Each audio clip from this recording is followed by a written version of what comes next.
Hello दोस्तों, movie cinema explain channel में आने के लिए बहुत बहुत शुक्रिया। आज हम एक्सप्लेन करेंगे द फेयरवे हॉलीवुड मूवी के बारे में। तो दोस्तों वीडियो को शुरू से एंड तक जरूर देखना और वीडियो अच्छा लगे तो लाइक शेयर कमेंट और चैनल को सब्सक्राइब करके चैनल के साथ रहिए और कमेंट में जरूर बोलना एक्सप्लेन कैसा लगा। तो चलिए मूवी को एक्सप्लेन करते हैं। तो फिल्म के शुरुआत में हमें एक कपल को दिखाया जाता है जो बहुत ही जल्दी शादी करने वाले थे और कई बार घूमने के लिए रेगिस्तान के रास्ते से गुजर के जा रहे थे। वो दोनों एक दूसरे से बहुत प्यार करते थे। सारा के डैड की तबीयत खराब थी और इसीलिए वो उनके पास जा रही थी। अब जाते हुए माइकल से बातें करते हैं और मजे से अपने सफर कर रहे होते हैं। अचानक से रास्ते में कुछ महसूस होता है जैसे उनके गाड़ी से कोई चीज टकरा गई है। सारा के मंगेतर माइकल गाड़ी को चेक करने बाहर आते हैं और चारों तरफ गाड़ी को देखते हैं, लेकिन सब कुछ ठीक था। वहाँ पर दूर दूर तक कोई भी नहीं था और सारा जब गाड़ी के पीछे जाते हैं तो सारा फिसल कर गिर जाता है। वहाँ पर बर्फ का जमा हुआ एक टुकड़ा था। इतना गर्मी में रेगिस्तान में ऐसे बर्फ का रास्ते में जमना अजीब था, मगर वो दोनों उस पर ध्यान नहीं देते और दोबारा से गाड़ी में बैठकर अपनी मंजिल की तरफ निकल जाते हैं। जब ये जा रहे थे तो ये देखते हैं एक काले रंग की गाड़ी इनके पीछे है। देखने से ऐसा लग रहा था कि जैसे वो गाड़ी इनका पीछा कर रहा है। माइकल उस गाड़ी को आगे जाने का रास्ता देता है, मगर वो आगे भी नहीं जाता। तभी उनकी नजर रेगिस्तान में बने हुए एक होटल पर पड़ती है जो वहाँ पर बस एक ही था। ये अपने गाड़ी को उधर ही रोक लेते हैं। तब वो काली गाड़ी आगे चली गई थी और होटल का आसपास का एरिया बिल्कुल सुनसान था। सारा माइकल से कहता है, तुम कितनी तेज गाड़ी चलाते हो, एक दिन तुम्हारी ये गाड़ी को तेज चलाने वाली आदत हमारा जान ले लेगी। ये दोनों जब अपना मोबाइल देखता है तो सिग्नल भी नहीं होता। खैर वो उस होटल के अंदर जाते हैं। वहाँ पर भी एक बूढ़े कपल के अलावा और कोई भी नहीं था। होटल पूरा सुनसान था। अब वो एक टेबल पर बैठ जाता है। यहाँ पर माइकल बताता है कि सारा, अभी मैं तुमसे शादी करने के लिए तैयार नहीं हूँ। वो कहती है, तुम हर बार अपनी जिम्मेदारियों से भागते हो, हमें बस अब शादी कर लेना चाहिए। तभी उनके पास एक खाने का ऑर्डर लेने एक लड़की आती है जो ऑर्डर लेके चली गई थी। सारा का ध्यान वहाँ पर बैठे बूढ़े कपल पर था जिनको होटल का मैनेजर यहाँ से बार बार जाने को बोल रहा था। तभी कुछ देर के बाद तभी वो लड़की आ जाती है जो सारा के लिए ड्रिंक और माइकल के लिए कॉफी लेकर आई थी। साथ ही इन्हें 2 कॉइन्स भी दिया था जिनके बारे में बताती है कि ये दोनों कॉइन्स आप यहाँ पर किसी भी सर्विस के लिए इस्तेमाल कर सकते हैं। तभी माइकल एक कॉइन का इस्तेमाल करता है और होटल में म्यूजिक चलाने को कहता है ताकि वो सारा को खुश कर सके। कुछ देर के बाद वो काले रंग की गाड़ी दोबारा से होटल के बाहर आकर खड़ा हो जाता है। वो सारा और माइकल का इंतजार कर रहा था। आखिर उनके साथ ये सब कुछ क्या हो रहा था। पहले वो काले गाड़ी और अब ये अजीब सा होटल। अब माइकल यहाँ से वॉशरूम जाता है और सारा ने बचा हुआ खाना पैक कर लिया था। जब एक दूसरा वेटर सारा को खाना देने आता है तो वो सारा को बिल्कुल अपने डैड जैसा लग रहा था। इसीलिए सारा ने उस वेटर को पैसों का टिप देता है। वो ये सोचती है कि उसके डैड भी इस उम्र में अब तक उसके लिए काम कर रही है। फिर ये दोनों इस होटल से बाहर आ जाते हैं। अब इस बार गाड़ी सारा चला रही थी क्योंकि पिछली बार माइकल ने गाड़ी को बहुत तेज चलाया था। फिर दोबारा से उनके गाड़ी में कुछ टकराता है। वो देखते हैं कि जिस रास्ते से वो पहले गुजरे थे फिर से उसी रास्ते पे आ गए हैं, जो देख के दोनों बहुत ज्यादा हैरान होते हैं। दूसरी तरफ होटल में दोनों वेटर मैनेजर के पास आता है और कहते हैं कि सारा और माइकल बहुत अच्छे हैं। ये सुनकर मैनेजर कहता है कि मेरे हाथ में कुछ भी नहीं है, अब तो उनकी आने वाला कल ही बता सकता है कि उनके साथ आगे क्या होगा। यहाँ पर तो सभी सारा और माइकल को जानते थे, पर कैसे? वो तो पहली बार इस होटल में आए थे। उनके साथ यहाँ पर कुछ तो अजीब होने वाला था जो हमें आगे कहानी में पता चलेगा। तभी हम देखते हैं वहाँ होटल में एक लड़की बैठी हुई थी जो कहती है, रोज रोज काम करके थक चुकी हूँ। उधर सारा और माइकल बार बार एक ही जगह पर पहुँच जाते हैं। इसका मतलब ये था कि शायद वो किसी टाइम लूप में फंस चुके हैं और वक्त भी रुक जाता है। सारा माइकल से कहती है, हम यहाँ पे किसी टाइम लूप में फंस गए हैं। देखो माइकल, वक्त भी रुका हुआ है। वो भी सारा की तरह ही सोच रहा था। तब उनके सामने काले रंग की गाड़ी फिर से आ जाती है। इस बार सारा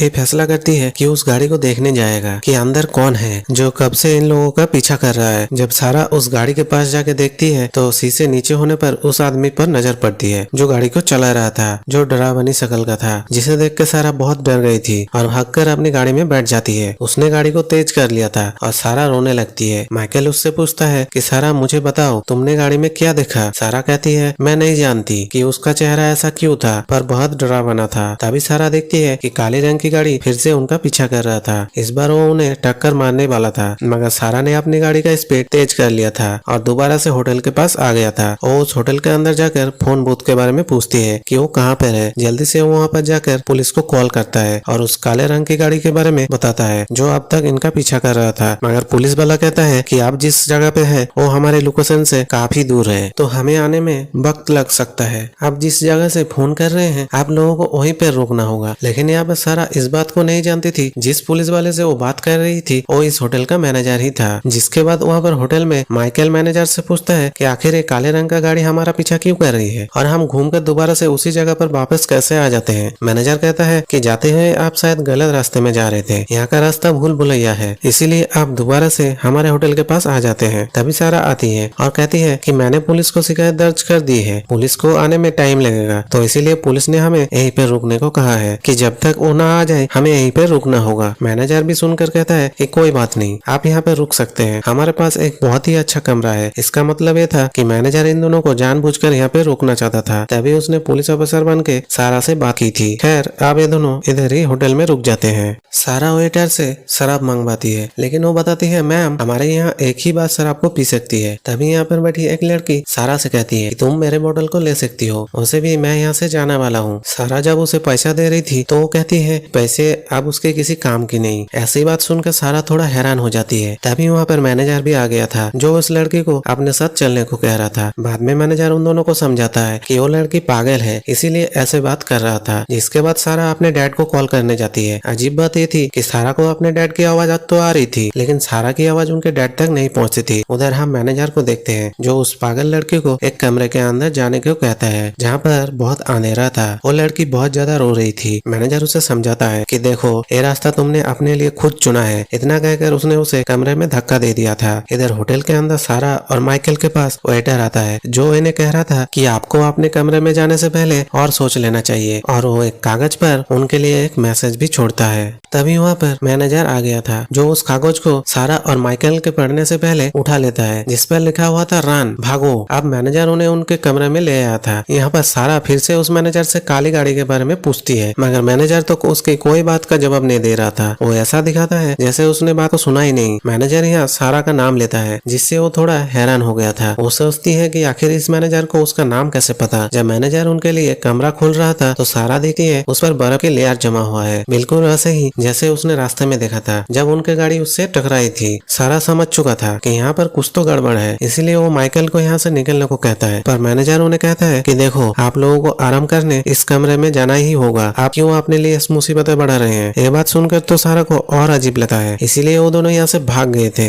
आखिर मैनेजर ऐसा क्यों कह रहा था ये हमें कुछ ही देर में पता चलने वाला है। होटल में मैनेजर के पास उसकी वेटर आती है जो कह रहा था वो लोग अच्छा है, हमें उनका मदद करना चाहिए, लेकिन मैनेजर कहता है हमारे हाथ में कुछ नहीं है और कोई बात नहीं, अगर वो चले गए हैं वो फिर से वापस आ जाएंगे। उधर सारा और माइकल जब जा रहे थे तो उन्हें फिर से रास्ते में वही आदमी दिखाई देता है जो काली गाड़ी में इनका अब तक पीछा कर रहा था, जिसको सारा ने भी देखा था। उसने सर पर हैट और काले रंग का कोट पहना हुआ था। इन दोनों को अब कुछ समझ नहीं आ रहा था कि आखिरकार इनके साथ ये सब क्या हो रहा था, और अब तो ये भी जानते थे कि इन सब से मैनेजर भी मिला हुआ है। कुछ देर के बाद फिर से इनके गाड़ी झटका खाता है, पर इस बार वो ध्यान नहीं देते और आगे की तरफ बढ़ने लगते हैं। तभी वो देखते हैं कि काले रंग की गाड़ी फिर से उनका पीछा कर रहा है। वो इस बार एक प्लान बनाते हैं। माइकल ने इस बार गाड़ी को रिवर्स ले लिया था, यानी कि उल्टा। सारा कहती है कि अगर हम किसी टाइम लूप में भी फंसे होंगे तो हम निकल जाएंगे, मगर उनका ये प्लान भी फेल हो जाता है। इस बार वो पैदल चलने का फैसला करते हैं। उन्होंने अपनी गाड़ियों को वहीं पर खड़ा कर दिया था और रेगिस्तान के रास्ते आगे बढ़ते हैं, लेकिन थोड़ा सा आगे जाने पर उन्हें एक गाड़ी का एक्सीडेंट हुआ दिखाई देता है। जब दोनों पास जाकर देखते हैं तो उन्हें पता लगता है ये तो उनका ही गाड़ी है, पर ऐसा कैसे हुआ। जब ये उस गाड़ी के अंदर देखते हैं तो मानो इनके पाँव के नीचे से जमीन खिसक गया था। वो डर कर रोता हुआ भागकर फिर से अपने सही वाले गाड़ी में आ गए थे, पर दोबारा से वो उसी जगह पर आ जाते हैं जहाँ से वो कई बार गुजर चुके थे। वो फिर से दोबारा से होटल में आ जाते हैं। यहाँ पर आकर सारा मैनेजर से पूछता है कि आखिर ये कौन सी जगह है, हम कहाँ पर फंसे हुए हैं। तो मैनेजर उसे बताता है अब तक जो कुछ भी हुआ हमें यहाँ पर अब सब पता चलने वाला था। मैनेजर कहता है कि ये जगह कोई आम जगह नहीं है, ये दो दुनियाओं की बीच की जगह है जहाँ से हर किसी को मौत के बाद गुजरना होता है। तुम और माइकल दोनों अपनी जिंदगी और मौत की जंग लड़ रही हो। तुम्हारा आते हुए इसी जगह पर एक्सीडेंट हो गया था और अभी तक ये नहीं पता कि तुम जिंदा रहोगे या मर जाओगे। मैनेजर उन्हें जिस कमरे में जाने को कह रहा था वो दरअसल दूसरी दुनिया थी जहाँ पर लोगों को मरने के बाद भेजा जाता है।